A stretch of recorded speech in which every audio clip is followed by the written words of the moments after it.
모퉁이를 돌아 새로운 길을 만나기도 하고 첩첩이 보이지 않을 때는 어디로 가는지 모를 때도 있습니다. 하지만 분명한 것은 멈추지 않는다는 것이죠. 한참을 걷다 뒤돌아보면 어느새 저만치 나가 있다는 걸 알게 되죠. 그럴 땐 애써온 나를 격려해 주세요. 갈림길마다 선택을 하면서 우리네 인생과 여행은 참 많이 닮았다 싶은데요. 오늘은 길에서 잠시 쉴 겸 여유도 부려봅니다. 따뜻하네. 와. 다시 가야 할 저 앞을 향하며 또 한 번 결심을 하는 것은 나의 길이 아직 끝나지 않았기 때문입니다.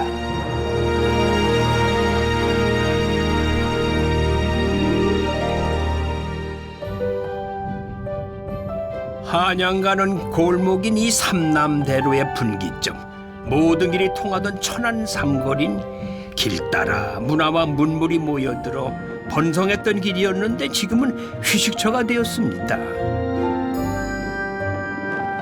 야, 봄바람이 살랑살랑. 이제 초여름바람 같다. 안녕하십니까. 테마기행 길 떠나는 최주봉입니다. 자, 남쪽으로 가면 경상도, 서쪽으로 가면 전라도, 북쪽으로 가면 서울로 가는 길인데, 자, 삼남대로의 분기점인 이곳 천안 삼거리 능수보들 밑에 제가 나와 있습니다. 자, 이곳은요, 자, 그 옛날에 한양으로 과거 시험 보러 올라가는 사람들이 다 이곳을 꼭 거쳐 가야만 했던 길이라고 합니다. 그런데 이게 무슨 소리죠? 어디서 흥타령이 들리네. 천안 삼거리 능수야 퍼느라 제멋에 겨워서 아, 천안은 정말 흥이 넘치는 곳이면서 낭만이 느껴지는 곳이네요. 자, 모든 길이 통한다는 천안. 그 천안에서 여러분들과 함께 그 길을 떠납니다. 함께 가보시죠. 렛츠 고!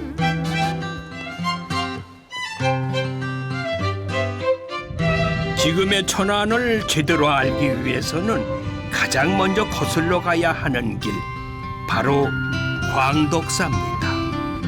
이곳에 무엇이 있길래 가봐야 하는지 저도 궁금한데요. 그럼 지금부터 본격적으로 걸어보겠습니다. 시청자 여러분, 천안하면 제일 먼저 뭐가 떠오르세요? 호자가 들어갔습니다. 호두! 맞습니다. 호두. 이 천안은요, 이 호두하고에 관련된 얘기들이 참 많이 전해져 내려오고 있습니다. 우리나라에서 최초로 호두 이야기가 전해지는 곳을 지금 찾아가고 있는데, 제가 왜 산속 이 절로 가는지 모르겠어요. 다 이유가 있습니다. 궁금하시죠? 가보겠습니다.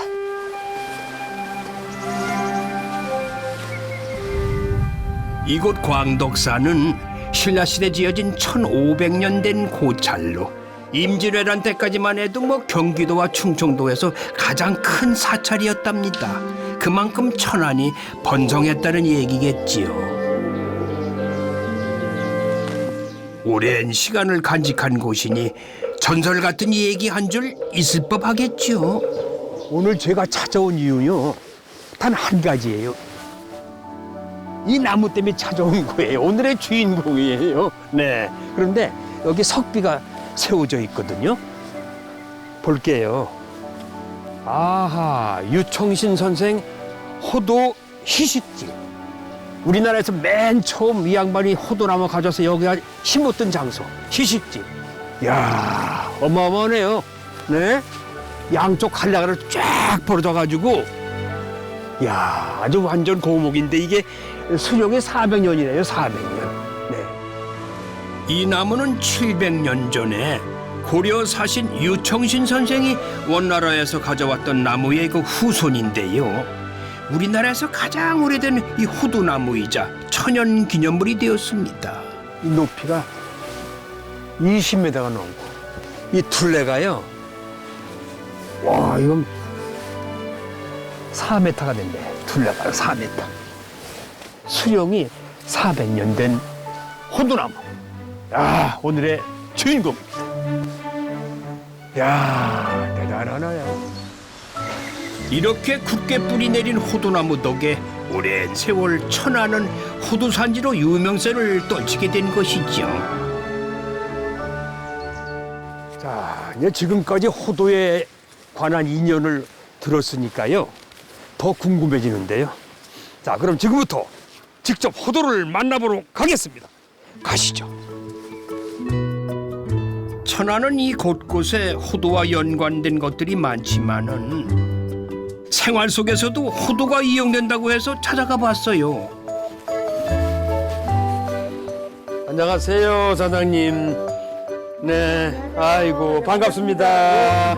네. 난 호두를 보러 왔거든요. 네네. 근데 호두 아니라 뭐 호두 잔챙이만 잔뜩 있어. 이게 그래 뭐예요? 호두 이제 큰 거는 상품으로 다 팔잖아요. 네. 그래서 하니까 이거는 까기에는 인건비가 더 많이 드는 거예요. 그러니까 자녀 호두, 잉여 농산물. 그 호두 이게 아까 그 시베지에서 있던 그의 새끼예요. 그 걔네들 종자. 천안 호두에. 그러니까 이게 어머나. 작아요. 그래서 성암석사? 네네네네. 이거 광도 호두고요. 이게 광도 호두고 이걸 가지고 저희가 이제 이렇게 키링도 이렇게 만들고요. 예. 자, 이제 이렇게 바늘방석 요것도 이런 거. 이거는 이제 이게 예쁘다. 체막석으로 쓸 수도 있고요. 그다음에 저렇게 이제 여러 가지 상품들을 브로치도 만들고 있고요. 이렇게. 그래서 작은 호두를 반을 잘라서 이렇게 넣어가지고 이렇게. 아, 그러네요. 아이고, 야. 이 천들이 그 껍질에서 나오는 거예요. 이 껍질에서 염색을 하는 거예요.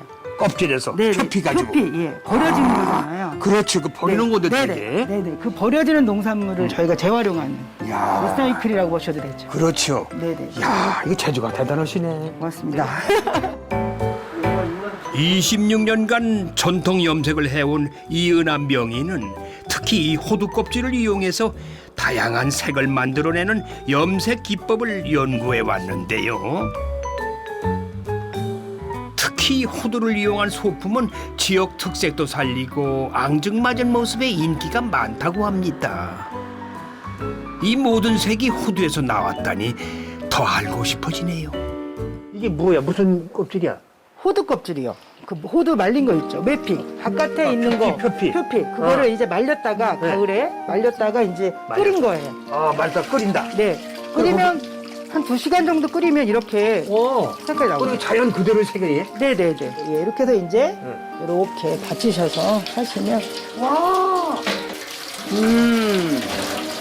이 호두 껍질은 뭐 알맹이 빼먹고 껍질도만 빼먹고 이 표피 이것도 버릴 게 없네요. 예.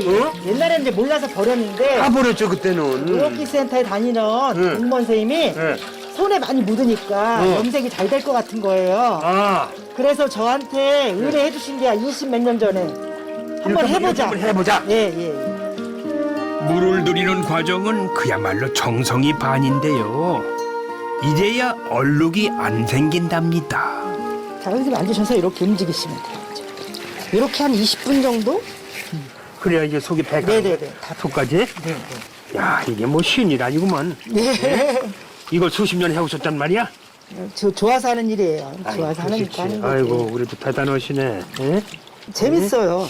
기대돼요. 그러니까 무슨 색깔이 나올까? 네네. 똑같은 색이지만 똑같은 색은 절대 없어요. 네, 그러니까 이제 기대가 되죠. 그렇겠네요. 네. 계절 따라 기온 습도에 따라 같은 염색이라도 색이 다르다니 내가 만난 색도 인연이구나 싶습니다. 이게 백반이에요. 아, 백반. 백반. 봉수화물 될 때 넣었던 거예요. 그래서 조금만 넣으시고요. 봉수화물. 네네. 이렇게 해서 요걸 녹을 때까지 저어주세요. 선생님. 요거를? 아, 요건 또 다른 거구나. 네, 요거는 이제 철매염이라고 그래서 녹슨 못에다가 식초를 넣어서 녹슨 못? 예, 그러면 이제 산화되는 거죠. 근데 그거를 쓸 수 없으니까 산화. 이제 이렇게 돼서 이제 화학 제품 저희가 쓸 수밖에 없어서. 색을 고착시키는 매염제에 따라서 나오는 색도 천차만별이네요. 그러니까 명반을 했을 때는 자기 색깔 별로 변하지 않아요. 아, 예. 그래서 이제 색이 변해 여기는. 시간이 흐를수록 색깔이 변하는 네, 거죠? 더 탁해지죠. 탁해지다가. 생각보다 그 까만 물에서 나오는 색보다는 약하죠? 골고루 색이 퍼지게 털고 말리기만 하면 염색 완료. 제가 만든 실크 스카프 어떻습니까? 같은 염료인데도 다른 색이 나오니 그저 신기하네요. 고생하셨습니다, 선생님. 그대로. 네. 이러면 끝이야? 이제 말리면 되는 거니까. 아, 이거 말려면은. 네네네. 색이 너무 다르죠, 그죠? 다르죠. 네. 엄청 다르네. 그럼 고생하셨습니다. 아주 연하니 순수한 우리 색깔인데. 맞아요. 자연 색깔. 호두 속에 이렇게 아름다운 색이 숨어 있었다니 자연이 준 소중한 선물을 받은 느낌입니다. 천안 호두하면 빼놓을 수 없는 것이 있죠. 저에게도 소중한 추억이 담긴 호두 과자입니다. 호두 과자가 처음 시작된 곳으로 가보시죠. 고소한 냄새. 응? 빵 냄새. 아주 구수하잖아요. 안녕하세요. 네, 안녕하세요. 반갑습니다. 네, 반갑습니다. 사장님 되세요? 네네. 할머니 안 계시고 또 며느님 되세요? 네, 저는 며느리예요. 3대째 며느리. 3대째 며느리? 네네. 제가 전에 왔을 때는 할머니가 여기서 계셨거든. 네, 이제 어머니신데 어머니가 이제 연세 드셔가지고 이제 연로하셔서 돌아가시고 제가 이제 하는 거예요.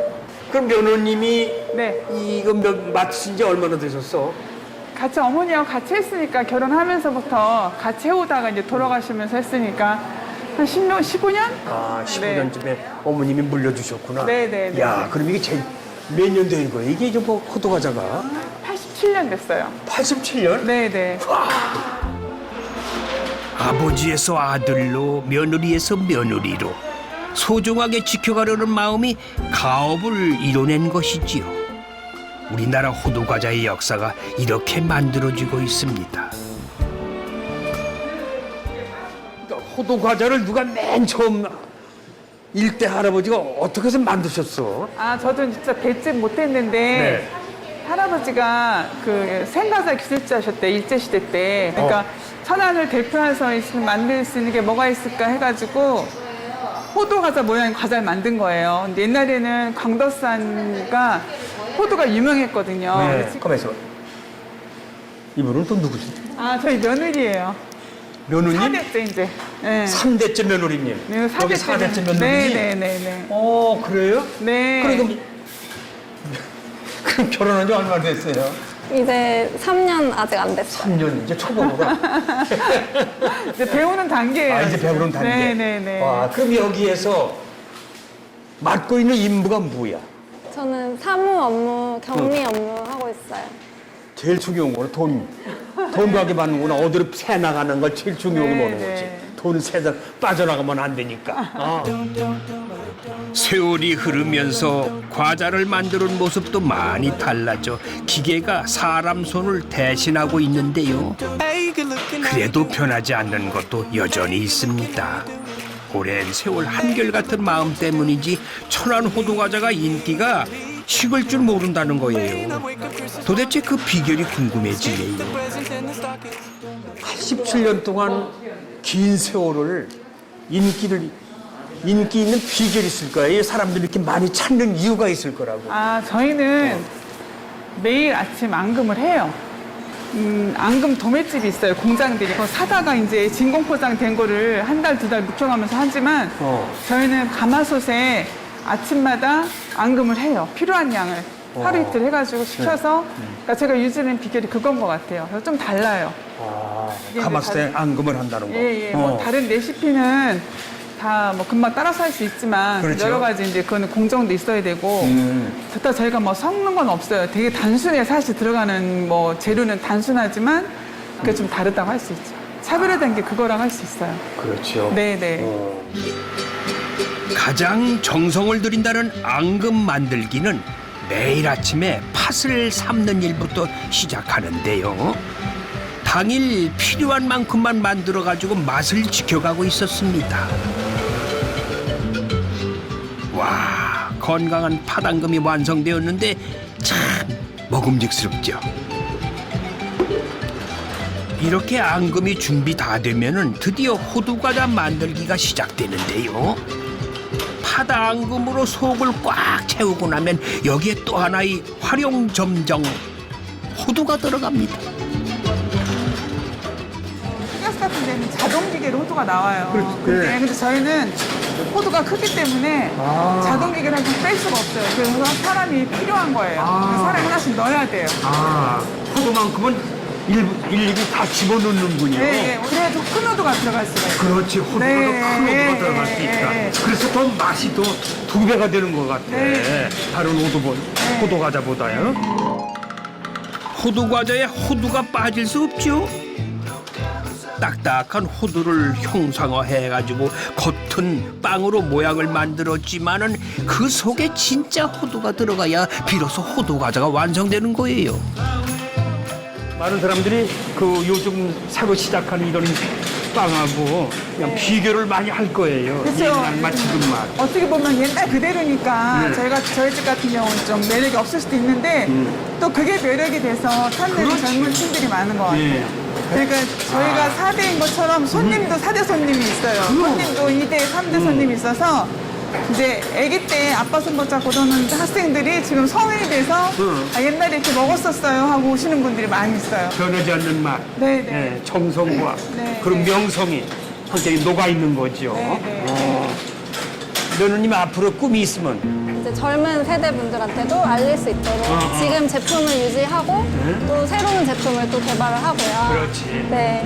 제일 중요한 건 맞아요. 그리고 이제 맛을 그 신념을 잃지 않도록 유지를 잘 해야 될 것 같아요.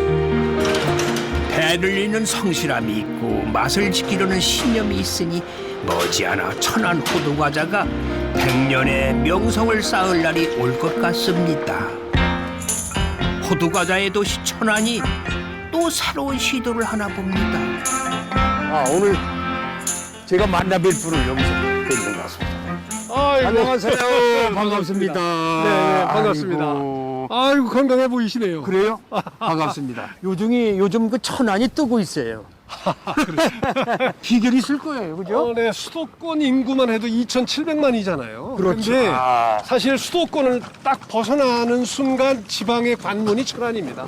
그리고 또 먹거리가 풍부해요, 여기에 천안이. 최근에는 네. 이제 천안이 정말 젊은이들 말 맞다나 빵빵한 도시 네. 또는 뭐 빵지술래 이렇게 얘기를 하는데 프랜차이즈 그 지점까지 포함하면 네. 한 300개가 넘는 빵집이 있습니다. 천안에요? 그렇죠. 정말 제가 볼 때는 먹거리 하면 천안하면 빵의 도시 그렇게 얘기할 수 있을 것 같아요. 유달리 천안에 빵집이 많은 거는 호두과자와도 연관이 깊다는데요. 일찌감치 제빵 기술이 발달할 수 있는 분위기가 생긴 거지요. 빵집 크네요. 빵 냄새. 아주 고소하고 구수하고 맛있는 냄새가 나네요. 아주 빵도 이렇게 처음 보는 빵이 많으냐, 다양하고. 신선해 보이죠? 반갑습니다. 사장님이세요? 예. 아유, 반갑습니다. 고맙습니다. 반갑습니다. 여기 이 집에, 이 빵집의 브랜드는 뭐예요? 내세울 수 있는 빵, 어떤 거? 저희들 그 돌가마에서 이제 유일하게 우리 한국에 처음인데 저걸로 구워낸 빵이 돌가마 만두입니다. 돌가마 속에서 구워서 나오는 거예요? 예. 예, 돌가마로 구운 특징이 바삭바삭합니다. 바삭바삭. 만두인데 바삭바삭하면서 제빵사의 손에서 만들어진 반죽이 빵이 되기 위한 마지막 공정으로 오븐 아니 돌가마 속으로 들어가는데요. 돌을 쌓아 만든 가마 이게 생소한데 어떤 특징이 있는지 궁금합니다. 특징은 이 열이 위아래에서 옆에서 동시에 나옵니다. 이것이. 동시에 열이. 그러니까 이 동시에 빵이 구워지기 때문에 특징은 바삭바삭하고 쫄깃쫄깃합니다. 아직도 열기가 있어요. 시장님이 여기 가자고 하는 이유가 있었어. 특별한 빵이라 이거 소개해 주시는 거. 예. 자, 저건 뭐죠? 전부 운전대 같네. 이게 이제 조절하는 겁니다. 예. 저게 조절이에요? 열 이게 조정? 열보다도 이게 빙빙 돌아가면서 온도를 그냥 골고루 일정하게. 순환을 시키는 순환시키는구나. 예, 예, 야, 저거 잘해야 되겠다. 한꺼번에 다 한쪽을 잘못하면 탈 거 아니야, 또 오래되면. 그건 노하우죠. 그뿐인가요?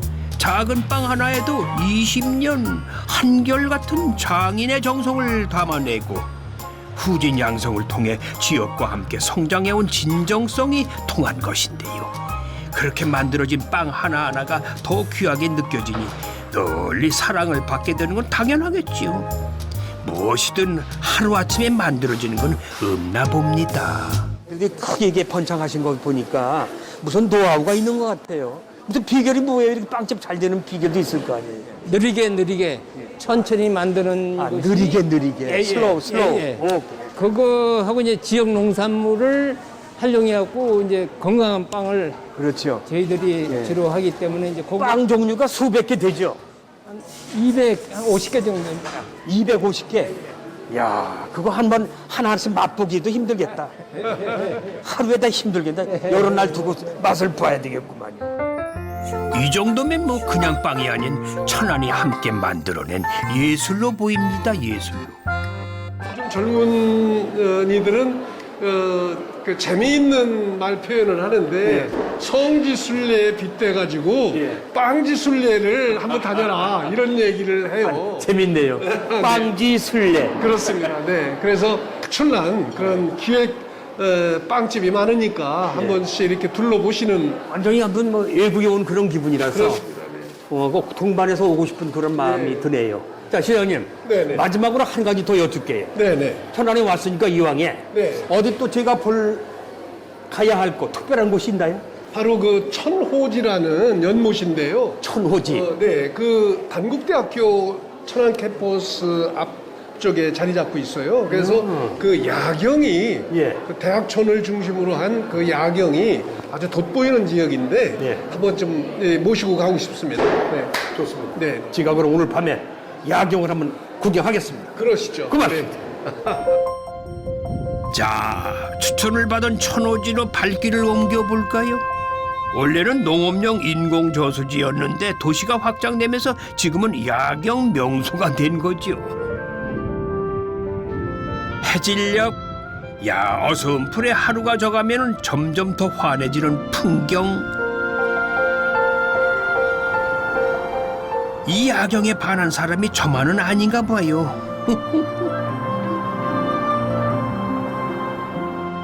와, 참 좋네요. 여기가 바로 천안의 명소 천호지 단대호수입니다. 예, 여기 산책길은요 천안 시민들이 엄청 애호하는 길이고 또 젊은이들이 쌍쌍이 디투하는 길이고 네, 아주 안전하기도 하고 아름다운 길입니다. 그 길을 제가 지금 걷고 있습니다. 운동 겸 산책 겸 꽤 많은 사람들이 찾는 곳인데요.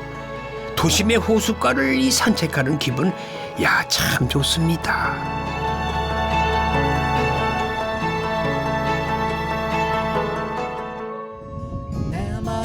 천안에서 맞는 상쾌한 아침에 미나리길로 향해 봅니다. 요즘 미나리가 대세지요. 야, 좁고 허름한 골목길이 작고 걷고 싶어지는 길이 됐네요. 꽃이 갔어요 내 마음에 꽃이 갔어요 아, 이곳은 옛날에 실개천이 흐르고 이곳에 미나리 단지가 있어서 그래서 미나리 밭길이라고 부르는 모양이에요.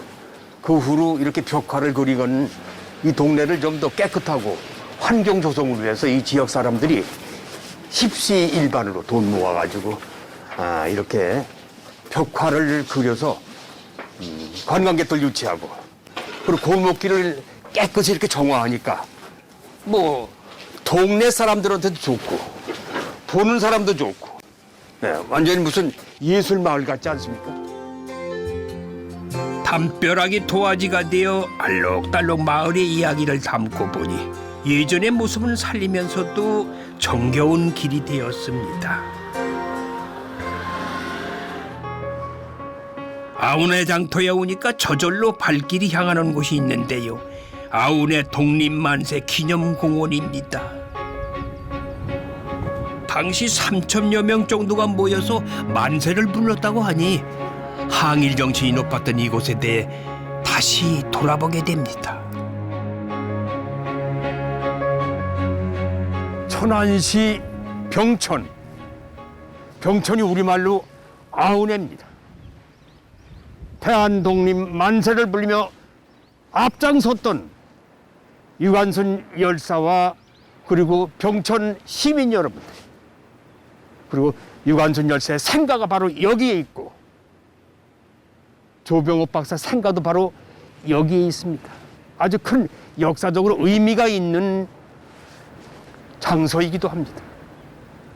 그런데 제가 오늘 갈 곳은 아주 또 독립운동가 중에서 또 특별한 분이 계세요. 그분을 제가 지금 만나러 가려고 합니다. 자, 시청자 여러분, 저와 함께 그 특별한 분을 한번 만나뵈러 가시죠.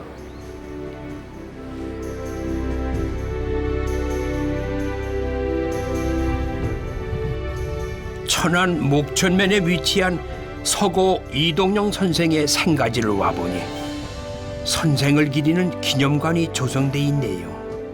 선생의 20대는 파란만장합니다. 독립운동을 하며 투옥과 추록을 반복하다가 결국 만주로 망명하신 것으로 알려져 있는데요. 그 시기에 선생은 어떤 분이셨을까요? 이동영 선생님은 국내에서 독립협회뿐만이 아니라 그 우리가 잘 아는 신민회라고 하는 그런 단체에 있습니까? 그렇죠. 어떤 다 평등한 공화 정체의 국가를 표방하는 그런 나라를 꿈꿔왔던 그런 어떤 비밀 결사 단체도 총석의 역할을 하셨어요.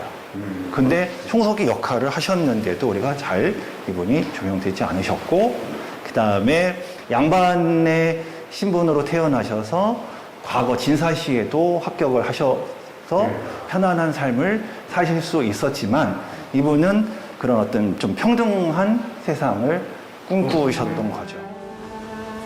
만주 망명 이후 서전서숙과 신흥무관학교를 설립해 민족교육과 독립군 양성에 나서는 한편에 또 대한민국 임시정부 의장이자 국무총리를 역임하며 항일 운동가들의 든든한 기둥이 되어주셨던 분입니다. 독립된 조국을 보시지 못한 채 머나먼 타국에서 돌아가셨는데요.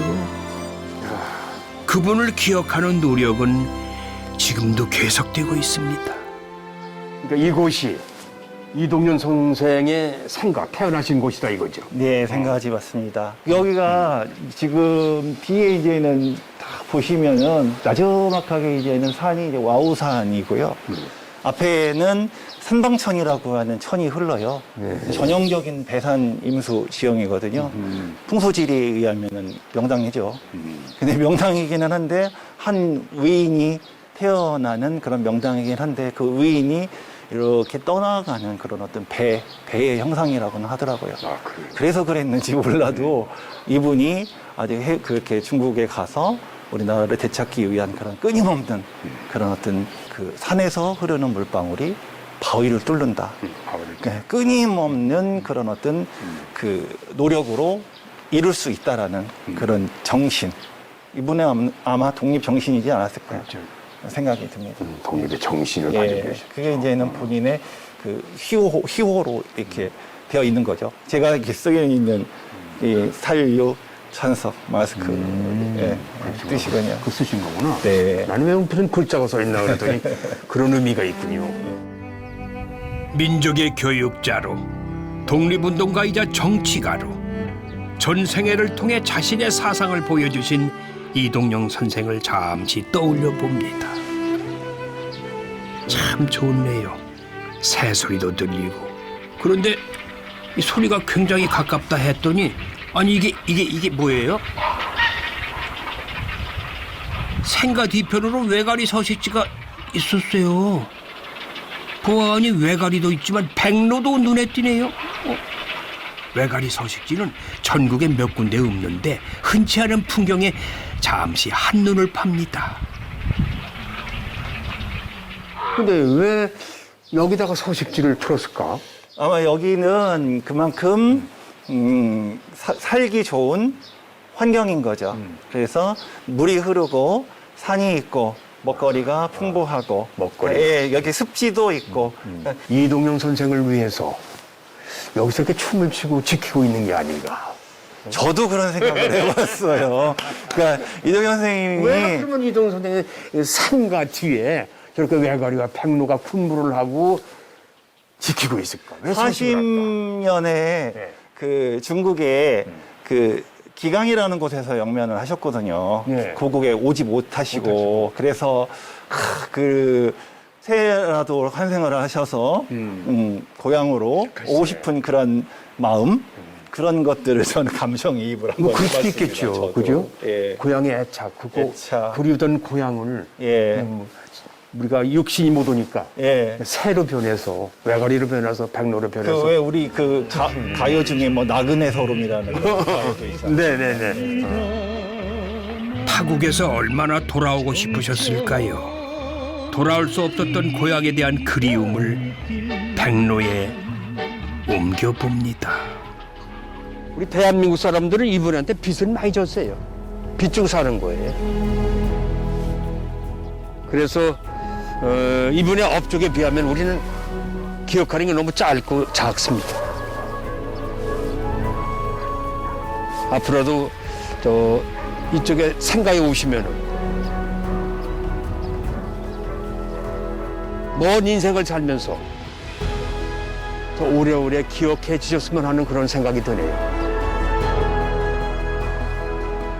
손 한번 잡아도 되겠죠, 선생님? 예. 따뜻하네. 예. 제가 손 만지니까 저 뒤에 외가리하고 백로가 막 저 손, 막 뭐라고 하네. 왁왁왁 그러면서. 해보세요. 한 마리가. 와. 창공을 하면 이렇게 도네. 그래, 자유로운 대한민국의 하늘을 훌훌 나르렴.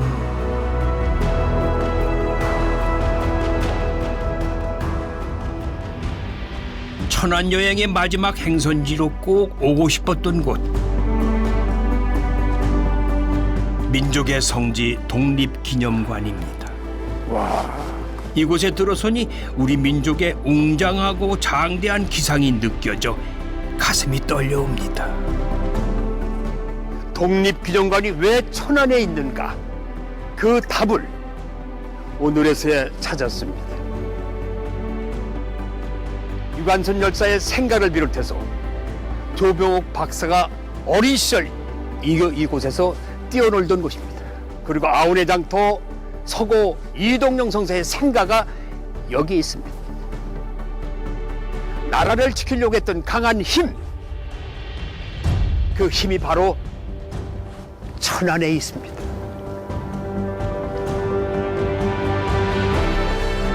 천안을 지나오면서 느꼈던 거는 바로 한국인 불굴의 정신상에 담긴 이 모습이었던 것 같습니다.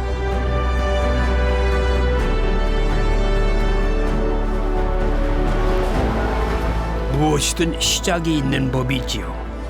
우리 민족이 견뎌야만 했던 36년간의 시련이 어떻게 시작되고 진행되었는지 분명하게 알아야 하는 것도 우리의 몫입니다.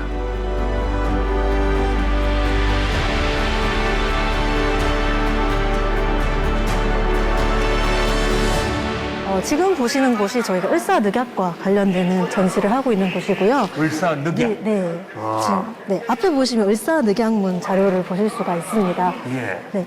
을사늑약은 1905년 11월 일제가 우리나라의 외교권을 빼앗기 위해서 강제로 체결한 조약이었습니다. 조약 체결 과정에 있어서 일본은 군대를 동원하여 아주 강압적인 분위기 속에서 조약을 체결하였고요. 그리고 이 조약은 당시 국제적인 절차를 무시한 조약이었습니다. 당시 일본과 우리나라의 최고 통수권자의 조약과 그리고 비준서를 받지 않은 조약이었고요.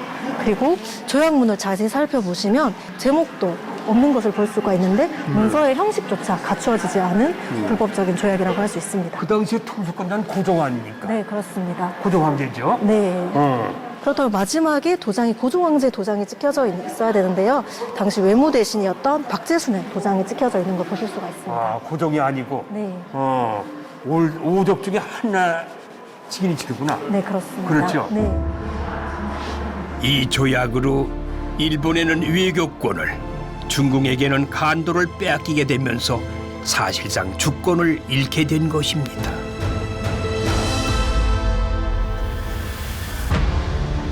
그리고 곳곳에서 민중의 저항이 시작됩니다. 의병이 봉기하고 독립투사들이 나타나고 민족의 순환이 시작된 것이죠. 지금 뒤에 보시면 서대문 형무소의 모습을 보실 수가 있는데요. 네, 일본은 서대문 형무소와 각지에 감옥소를 설치해서 일제의 통치와 그리고 독립운동을 한 독립운동가들을 투옥해서 고문을 했습니다. 그리고 우리나라의 글과 말을 사용하는 데 많은 제한을 가했고요. 1940년 이후 전시체제기가 되면서 많은 우리나라 사람들을 노동자 그리고 병사로 동원을 하였습니다. 그리고 우리나라의 많은 자원들을 수탈을 하여 무기로 만드는 데 활용을 하였다고 합니다. 아까 저기 보니까 그 일본 사람들이 우리 물건을 수탈했던 물건들이 저기 쌓여있다고 그러대. 네, 저게 지금 저희 전시관에서 수탈의 탑이라고 붙여지고 있는 전시물인데요.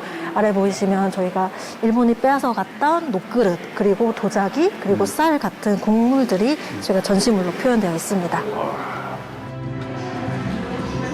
그 어떤 고통도 참을 수 있지만은 나라 잃은 고통만큼은 참을 수 없다던 유관순 열사. 아마 함께 태극기 흔들었던 온 교례가 같은 마음, 같은 염원이었을 겁니다. 세상에 고하는 대한독립선언서는 온 교례가 함께 외친 우리의 함성입니다. 1차 세계대전이 끝날 때쯤 민족 자결주의가 대두하기 시작했습니다. 이를 들은 일본 유학생들을 중심으로 독립운동에 대한 이야기가 오고 갔고요. 28 독립선언으로 이어졌습니다. 일본에서 유학 중인 송계백이 1월 달쯤에 한국에 들어와서 일본에서 준비 중인 28 독립선언에 대해서 이야기를 전달을 했고요. 종교계 지도자들은 독립운동을 위해서 우리도 힘을 합치자라는 의견을 모았습니다. 그래서 3.1운동을 추진을 하기 시작을 했고요. 1919년 2월 27일 우리나라가 독립국인과 우리 민족이 자주민임을 담은 독립선언서 2만 1000장이 보성사에서 인쇄되었습니다. 인쇄된 독립선언서는 2월 28일 날 전국으로 배포가 되었고요. 마침내 3월 1일 독립선언식과 그리고 독립만세운동이 일어나게 되었습니다. 조선 팔도에 울린 독립만세는 이후 항일 무장투쟁과 임시정부 수립으로 이어지는데요. 가슴에 태극기를 품고 오직 독립을 위해 피 흘려 싸웠던 수많은 사람들은 하나뿐인 목숨을 조국을 위해 바친 것입니다. 저희가 3.1운동 이후에 해외에서 독립 무장투쟁에 대한 열기가 고조가 되었고요. 일본군 정규군과 맞서서 봉오동과 창산을 위해서 크게 전투에 승리를 하였습니다. 전투를 했을 때 그 전투에 참여했던 군인들뿐만 아니라 전투에 승리할 수 있게끔 도와줬던 많은 사람들의 이야기가 전시가 되어 있고요. 그리고 뒤에 보시면 이동찬 그리고 김봉대와 같은 의열투쟁에 앞장섰던 사람들에 대해서도 지금 전시가 이루어지고 있습니다. 오늘의 대한민국 모태가 된 임시정부 요원들이 한자리에 계시는데요. 김구 선생과 이시영 선생이 보이는데요. 우리가 찾아갔던 이동영 선생을 비롯해 많은 분들이 이곳에 계십니다. 네, 지금 이 뒤에 계시는 분들 이외에도 수많은 사람들이 힘을 합쳐서 독립운동을 했기 때문에 저희가 나라를 다시 되찾을 수 있었습니다.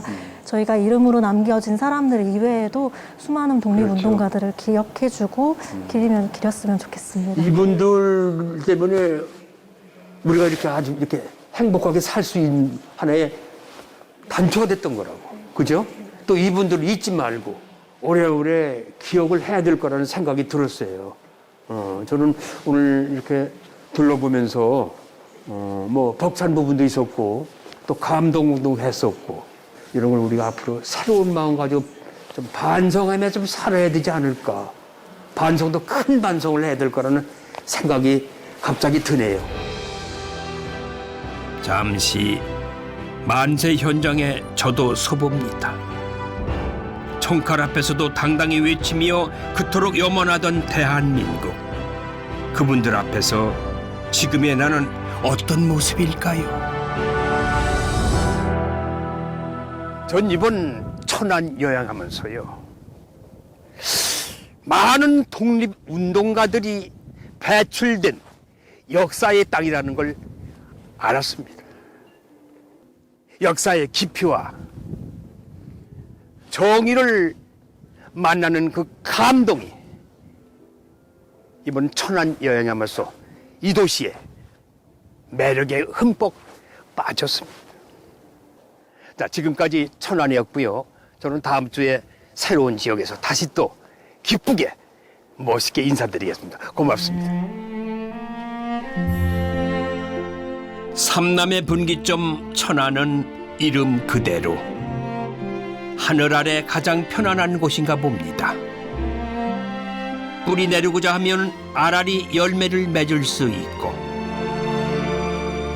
나름의 세상을 넓혀가며 자신의 색을 펼칠 수 있으니 말입니다. 새로운 길을 향한 아낌없는 응원도 보냅니다. 원래보다 한 차원 달라지려는 노력과 흐르는 물이 바위를 뚫듯 반드시 이루리라는 굳은 신념은 세상을 바꿔가는 우리의 약속이 됩니다. 그렇게 미래를 만들어 가는 곳 천안이었습니다. 이 생에 잠시 스며든 인연이라 해도 이 찬란했던 길